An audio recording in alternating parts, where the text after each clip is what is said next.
எப்போயுமே ஒரே மாதிரி தோசை சுட்டு போர் அடிக்குதுன்னு சொன்னால் இந்த ராகி தோசையை ட்ரை பண்ணுங்கள். 2 கப் தோசை மாவு, அதில் பாதி 1 கப் ராகி மாவு எடுத்துக்கணும்.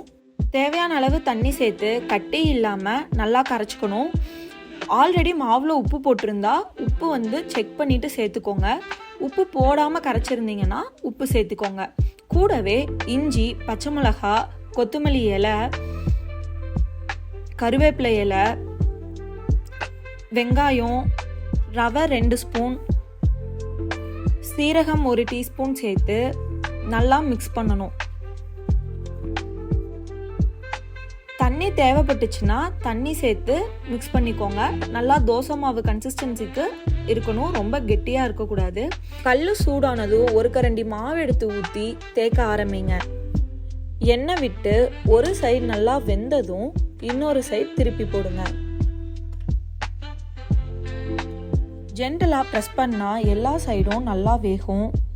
இப்போது தோசை ரெடி ஆயிடுச்சு. கல்லிலிருந்து எடுத்துட்டு சூடாக சர்வ் பண்ணலாம். இது ஒரு ஈஸியான ஹெல்த்தியான தோசை ரெசிபி. கண்டிப்பாக ட்ரை பண்ணுங்கள். இன்னும் இந்த மாதிரி ரெசிபிஸ் பார்க்க சேனலை மறக்காமல் சப்ஸ்கிரைப் பண்ணிக்கோங்க.